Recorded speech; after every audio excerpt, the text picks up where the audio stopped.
പ്രിയപ്പെട്ട കുട്ടികളെ, ഈ ഒരു വീഡിയോയിൽ നമ്മൾ ഡിസ്കസ് ചെയ്യുന്നത് +2 അക്കൗണ്ടൻസിയുടെ പാർട്ണർഷിപ്പ് അക്കൗണ്ടിങ്ങിലെ ഫസ്റ്റ് ചാപ്റ്ററിലെ ഇമ്പോർട്ടൻറ്റ് ക്വസ്റ്റ്യൻസ് ആണ്. ഓക്കെ, നമുക്കറിയാം ഫസ്റ്റ് ചാപ്റ്ററിൽ അക്കൗണ്ടിങ് ഫോർ പാർട്ണർഷിപ്പിൻ്റെ ബേസിക് കോൺസെപ്റ്റ്സ് ആണ് പറയുന്നത്. അപ്പോൾ ഇതിൽ വളരെ ഇമ്പോർട്ടൻ്റ് എന്ന് പറയുന്ന ക്വസ്റ്റ്യൻസ് മാത്രമാണ് ഷെയർ ചെയ്യുന്നുള്ളൂ. ഇതിന് പുറമേക്കും ഇമ്പോർട്ടൻറ്റ് ക്വസ്റ്റ്യൻസ് ഉണ്ട്, റിപ്പീറ്റ് ചെയ്ത് വരുന്ന ക്വസ്റ്റ്യൻസ് ഉണ്ട്. ഓക്കെ, അപ്പോൾ അത് ഞാൻ പറയും, അപ്പോൾ അത് നിങ്ങൾ പഠിക്കണം. ഓക്കെ, ഇതോട്ട് നമുക്ക് നോക്കാം, സമയം കളയുന്നില്ല. അക്കൗണ്ടിങ് ഫോർ പാർട്ണർഷിപ്പ്, അതിൽ ബേസിക് കോൺസെപ്റ്റ് ആയിട്ടുള്ള ഫസ്റ്റ് എന്താണ് പാർട്ണർഷിപ്പിൻ്റെ ഫീച്ചേഴ്സ് എന്തൊക്കെയാണ്, അത്തരം കാര്യങ്ങളൊക്കെ അതിൽ പറയുന്നുണ്ട്, അതൊന്ന് നോക്കണം. ഓക്കെ, അത് ഇമ്പോർട്ടൻ്റ് ആണ്, അത് പഠിച്ചു വയ്ക്കണം കേട്ടോ. പാർട്ണർഷിപ്പിൻ്റെ മീനിങ്ങും അതുപോലെ തന്നെ അതിൻ്റെ ഫീച്ചേഴ്സും പഠിച്ചു വയ്ക്കുക. അതേപോലെ തന്നെ ഇമ്പോർട്ടൻ്റ് ആയിട്ടുള്ള മറ്റൊന്നാണ് പാർട്ണർഷിപ്പ് ഡീഡും അതിൻ്റെ കോണ്ടൻസും. ഓക്കെ, അതും ഇമ്പോർട്ടൻ്റ് ആണ്. പാർട്ണർഷിപ്പ് ഡീഡ് എന്താണെന്നും അതുപോലെ തന്നെ അതിൻ്റെ കണ്ടൻസ് എന്തൊക്കെയാണ് പാർട്ണർഷിപ്പ് ഡീഡിലുള്ള കണ്ടൻസ് ആയിട്ട് വരുന്നത്, കണ്ടൻസ് എന്തൊക്കെയാണ് അതും കൂടെ പഠിച്ചു വയ്ക്കണം. ഓക്കെ, ഇനി ഇവിടെ വെരി ഇമ്പോർട്ടൻ്റ് എന്നുള്ള രീതിയിൽ പറയുന്ന ഒരു ക്വസ്റ്റ്യൻ ആണ് എന്ത്, പാർട്ണർഷിപ്പ് ഡീഡിൻ്റെ ആബ്സെൻസിൽ താഴെ പറയുന്ന ഐറ്റംസിൻ്റെ ട്രീറ്റ്മെൻറ്റ് എങ്ങനെയാണെന്നുള്ളത്, rules applicable in the absence of partnership deed എന്ന് പറയുന്നത്. ഓക്കെ, അത് നോക്കുക. ഇവിടെ 5 കേസാണ് പറയുന്നത്. ഒന്ന്, profit sharing ratio. Profit sharing റേഷ്യോയിൽ ഡീഡിൽ അതിനെക്കുറിച്ചൊന്നും പറയുന്നില്ലെങ്കിൽ എന്ത് ചെയ്യണം, ഈക്വലി ഷെയർ ചെയ്യണം. ഓക്കെ, നമുക്കറിയുന്നതാണ് എന്താണ് shared equally. Okay, profit sharing ratio എന്താണ്, ഷെയർഡ് ഈക്വലി ആണ്. ഇൻട്രസ്റ്റ് ഓൺ ക്യാപിറ്റൽ ഡീഡിൽ പറയുന്നില്ലെങ്കിൽ നോ ഇൻട്രസ്റ്റ് ഓൺ ക്യാപിറ്റലാണ്, നോ. ഓക്കെ, അതങ്ങനെ എഴുതി വെച്ചാൽ മതി, no interest on capital is payable to partners, no എന്ന് എഴുതി വയ്ക്കുക. ഓക്കെ, അല്ലെങ്കിൽ നില്ലെന്നോ നോട്ട് അപ്ലിക്കബിൾ എന്നോ അങ്ങനെ എഴുതി വയ്ക്കാം. ഇൻട്രസ്റ്റ് ഓൺ ഡ്രോയിങ്സ് ആണെങ്കിൽ നോട്ട് അപ്ലിക്കബിൾ ആണ്, നോ ഇൻട്രസ്റ്റ് ഓൺ ഡ്രോയിങ്സ് ആണ്. Okay, then interest on advance അല്ലെങ്കിൽ ഇൻട്രസ്റ്റ് ഓൺ ലോണ്, അത് പഠിച്ചേക്കണം. Interest on loan 6% per annual ആണ്, 6%. ഓക്കെ, എത്രയാണ്, 6% ഇൻട്രസ്റ്റ് ഓൺ ലോൺസ്, അത് പഠിച്ചേക്കണം. Then remuneration for firm's work, remuneration to partners, salary. Okay, പാർട്ട്നേഴ്സിന് ഡീഡിൽ സാലറിയെ കുറിച്ചൊന്നും പറയുന്നില്ലെങ്കിൽ അവിടെ സാലറി കൊടുക്കേണ്ട ആവശ്യമില്ല, അതും എന്താണ്, നോട്ട് അപ്ലിക്കബിൾ ആണ്. ഓക്കെ, അപ്പോൾ ഇവിടെ പഠിച്ചു വയ്ക്കേണ്ടത് എന്താണ്, പ്രോഫിറ്റ് ഷെയറിംഗ് റേഷ്യോ എന്താണ്, shared equally. Okay, interest on capital ആണെങ്കിൽ നോ, ഇൻട്രസ്റ്റ് ഓൺ ഡ്രോയിങ്സ് ആണെങ്കിൽ no, then interest on loan ആണെങ്കിൽ 6%, അതാണ് പഠിച്ചു വയ്ക്കേണ്ടത്. 6% എന്തിൻ്റെ മുകളിലാണ്, interest on advance or interest on loan ആണ്. ദെൻ റെമ്യൂണറേഷൻ ടു പാർട്ട്നേഴ്സ് ആണെങ്കിൽ നോ. ഓക്കെ ആണല്ലോ, ഷുവർ ക്വസ്റ്റ്യൻ ആണ് കേട്ടോ. 2-3 മാർക്കിന് അവിടെ ക്വസ്റ്റ്യൻ ഉണ്ടാവും. ഓക്കെ, അപ്പോൾ ഇതിൻ്റെ റൂൾസിൻ്റെ ഡീഡിൻ്റെ ആബ്സെൻസിൽ പ്രൊവിഷൻസ് എങ്ങനെയാണെന്നുള്ളത് പഠിച്ചു വയ്ക്കുക. പിന്നെ ഇതിൽ പഠിക്കേണ്ട മറ്റൊരു ഇമ്പോർട്ടൻറ്റ് ക്വസ്റ്റ്യൻ ആണ്, 2 തരത്തിൽ നമുക്ക് ക്യാപിറ്റൽ അക്കൗണ്ട്സ് പ്രിപ്പയർ ചെയ്യാം. നമുക്ക് അറിയുന്നതാണ്, ഫിക്സഡ് ക്യാപിറ്റൽ അക്കൗണ്ട് ഉണ്ട്, ഫ്ലക്ച്വേറ്റിംഗ് ക്യാപിറ്റൽ അക്കൗണ്ട് ഉണ്ട്. ആ രണ്ട് മെത്തേഡ് നമ്മുടെ ഡിഫറൻസ് എന്തൊക്കെയാണെന്നുള്ളതാണ്. ഓക്കെ, അതിൽ ഈ 4 പോയിന്റ്സ് മസ്റ്റായിട്ട് പഠിച്ചു വയ്ക്കണേ. ഓക്കെ, ഇത് ഇല്ലാത്ത ക്വസ്റ്റ്യൻ പേപ്പർ ഇല്ല. 3 മാർക്കിനോ 2 മാർക്കിനോ 4 മാർക്കിനോ ഒക്കെ ചോദ്യം വരുന്നൊരു ഭാഗമാണ്. മാർക്കിനനുസരിച്ച് പോയിന്റ്സിൻ്റെ എണ്ണത്തിൽ മാറ്റം വരുത്തിയാൽ മാത്രം മതി. നിങ്ങൾ ഈ 4 പോയിന്റ്സും പഠിച്ചു വയ്ക്കുക. മാക്സിമം 4 മാർക്കിനാണ് ചോദ്യം ഉണ്ടാവുക.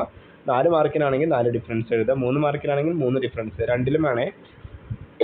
ഓക്കെ, 2 മാർക്കിനാണെങ്കിൽ അതിനനുസരിച്ച് എഴുതാം. ഓക്കെ, അപ്പോൾ ജസ്റ്റ് ഒന്ന് പറഞ്ഞു ഇടാം. ഫിക്സഡ് ക്യാപിറ്റൽ മെത്തേഡ് അല്ലെങ്കിൽ capital accounts, fluctuating capital account. Okay, fixed capital അക്കൗണ്ടിൽ 2 separate accounts are maintain, 2 accounts prepare ചെയ്യും. ഏതൊക്കെയാണ്, capital account and current account. Okay, ഫ്ലക്ച്വേറ്റിംഗിലാണെങ്കിൽ ഓൺലി 1 അക്കൗണ്ട് ആണ് പ്രിപ്പയർ ചെയ്യുള്ളൂ, that is capital account. Okay, first difference ഒക്കെ ആണല്ലോ. 2 separate accounts are maintain. ഫ്ലക്ച്വേറ്റിംഗിലാണെങ്കിൽ 1 capital accounts are 1 account is maintained. Okay, 2 accounts are maintained in fixed capital account. Fluctuating capital ആണെങ്കിൽ 1 account is maintained. ആ അക്കൗണ്ടിൻ്റെ പേര് കൂടെ അവിടെ മെൻഷൻ ചെയ്തിരിക്കാം. ഇനി അടുത്തത് അഡ്ജസ്റ്റ്മെൻറ്റ്സ് റിലേറ്റഡ് ആയിട്ടുള്ള റിഫറൻസ് ആണ്. All adjustments are made in the current account. എല്ലാ അഡ്ജസ്റ്റ്മെൻറ്റ്സും കറണ്ട് അക്കൗണ്ടിലാണ് കാണിക്കുക. ഓക്കെ, ഫിക്സഡ് ക്യാപിറ്റൽ മെത്തേഡിൽ. ഇനി ഫ്ലക്ച്വേറ്റിംഗ് ക്യാപിറ്റൽ മെത്തേഡിലാണെങ്കിലോ എല്ലാ അഡ്ജസ്റ്റ്മെൻറ്റ്സും ഒരു അക്കൗണ്ടല്ലേ ഉള്ളൂ, ഏത് അക്കൗണ്ടിലാണ് കാണിക്കുക, ക്യാപിറ്റൽ അക്കൗണ്ട്സിലാണ് കാണിക്കുക. ഓക്കെ, then അടുത്തത് ഫിക്സഡ് ബാലൻസ്. ക്യാപിറ്റൽ അക്കൗണ്ട് ബാലൻസാണ് പറയുന്നത്, ആ പേരിൽ തന്നെ ഉണ്ട് ഫിക്സഡ് ക്യാപിറ്റൽ അക്കൗണ്ട് എന്നല്ല പറയുന്നത്. ഓക്കെ, ആ ക്യാപിറ്റൽ അക്കൗണ്ട് എന്തായിരിക്കും, ക്യാപിറ്റൽ അക്കൗണ്ട് ബാലൻസ് എപ്പോഴും എന്തായിരിക്കും, ഫിക്സഡ് ആയിരിക്കും, ചേഞ്ച് ചെയ്യില്ല, അതാ പറയുന്നത്.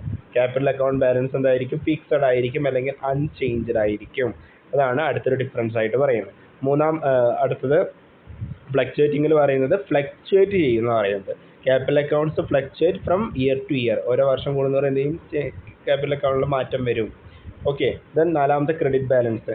ക്യാപിറ്റൽ അക്കൗണ്ട്സ് എപ്പോഴും ക്രെഡിറ്റ് ബാലൻസ് ആണ് ഫിക്സഡ് ക്യാപിറ്റൽ മെത്തേഡിൽ. എന്നാൽ ഫ്ലക്ച്വേറ്റിംഗ് ക്യാപിറ്റൽ മെത്തേഡിൽ എന്താണ്, ചിലപ്പോൾ ഡെബിറ്റ് ബാലൻസും കാണിക്കാം. Okay, it may show debit balance. Okay, അപ്പോൾ ഡിഫറൻസ് ഓക്കെ ആണല്ലോ. അപ്പോൾ തന്നെ അങ്ങ് പഠിക്കുക. Fixed capital method, fluctuating capital method. First difference പറയുന്നത് ഇവിടെ ഫിക്സഡിൽ 2 ക്യാപിറ്റൽ അക്കൗണ്ട്സ് പ്രിപ്പയർ ചെയ്യും, ഇവിടെ ഒരു അക്കൗണ്ടാണ് പ്രിപ്പയർ ചെയ്യുള്ളൂ. സോറി, 2 അക്കൗണ്ട്സ് പ്രിപ്പയർ ചെയ്യും, അങ്ങനെയാണ് പഠിക്കേണ്ടത് കേട്ടോ. 2 അക്കൗണ്ട്സ് പ്രിപ്പയർ ചെയ്യും. ഒന്ന് ഫിക്സഡ് ക്യാപിറ്റൽ മെത്തേഡിൽ 2 അക്കൗണ്ട്സ് പ്രിപ്പയർ ചെയ്യും, ഒന്ന് ക്യാപിറ്റൽ അക്കൗണ്ട്, രണ്ടാമത്തെ current account. Fluctuating capital method ആണെങ്കിൽ ഒരു അക്കൗണ്ടാണ് പ്രിപ്പയർ ചെയ്യുള്ളൂ, അത് ഈസ് ക്യാപിറ്റൽ അക്കൗണ്ട്. ഓക്കെ, രണ്ടാമത്തെ അഡ്ജസ്റ്റ്മെൻറ്റുമായി ബന്ധപ്പെട്ടതാണ്. എല്ലാ അഡ്ജസ്റ്റ്മെൻറ്റ്സും കറണ്ട് അക്കൗണ്ടിലാണ് കാണിക്കുക. ഫിക്സഡിൽ ഫ്ലക്ച്വേറ്റിംഗിലാണെങ്കിൽ ക്യാപിറ്റൽ അക്കൗണ്ടിലാണ് കാണിക്കുക. ഇനി അടുത്ത ഡിഫറൻസ് പറയുന്നത് ക്യാപിറ്റൽ അക്കൗണ്ട് എപ്പോഴും ഫിക്സഡ് ആയിരിക്കും, അൺചേഞ്ച്ഡ് ആയിരിക്കും. ഇവിടെ എന്ത് ചെയ്യും, ഫ്ലക്ച്വേറ്റ് ചെയ്യും. ഓക്കെ, ഇവിടെ ഫിക്സഡ്, ഇവിടെ ഫ്ലക്ച്വേറ്റ്സ്. then അടുത്ത ക്രെഡിറ്റ് ബാലൻസ്. ക്യാപിറ്റൽ അക്കൗണ്ട്സ് എപ്പോഴും ഓൾവേസ് എന്താണ് ക്രെഡിറ്റ് ബാലൻസാണ് കാണിക്കുക, ഇവിടെ എന്തായിരിക്കും ഡെബിറ്റ് ബാലൻസും കാണിക്കാം. May sometimes show a debit balance എന്ന് പറയും. ഓക്കെ, അപ്പോൾ അത് പഠിച്ചു വയ്ക്കാം. ഓക്കെ, ഇനി capital account format. Okay, capital account format ഇതാണ്. ഫ്ലക്ച്വേറ്റിംഗ് ക്യാപിറ്റൽ അക്കൗണ്ട് നമ്മൾ പറഞ്ഞു 2 അക്കൗണ്ട് പ്രിപ്പയർ ചെയ്യില്ല, ഒരു അക്കൗണ്ട് മാത്രമേ പ്രിപ്പയർ ചെയ്യുള്ളൂ എന്ന് പറഞ്ഞു. അതാണ് ഇത് ക്യാപിറ്റൽ അക്കൗണ്ട് എന്ന് പറയുന്നത്. അപ്പോൾ ഇതിൽ ഫോർമാറ്റ് നിങ്ങൾക്ക് ഒരു പ്രോബ്ലം ഏരിയ അല്ലെങ്കിൽ പ്രോബ്ലം നമുക്ക് പിന്നെ അടുത്ത വീഡിയോ ഡിസ്കസ് ചെയ്യാം. ഓക്കെ, അപ്പോൾ ഈ 2 തിയറിയാണ് ഇമ്പോർട്ടൻ്റ് ആയിട്ട് ഈ ഒരു ചാപ്റ്ററിൽ നിന്ന് പഠിക്കേണ്ടത്. തിയറിയാണ് പറഞ്ഞത് കേട്ടോ. ഇനി അടുത്ത വീഡിയോയിൽ നമുക്ക് എന്ത് ചെയ്യാം, ഈ ചാപ്റ്ററിലെ അക്കൗണ്ട്സുകൾ ഇമ്പോർട്ടൻ്റ് ആയിട്ട് വരാൻ സാധ്യതയുള്ള അക്കൗണ്ട്സിൻ്റെ ഫോർമാറ്റ്സ് ഒന്ന് നമുക്ക് എന്ത് ചെയ്യാം പറയാം. ഓക്കെ, ഡിസ്കസ് ചെയ്യാം. Okay, thank you.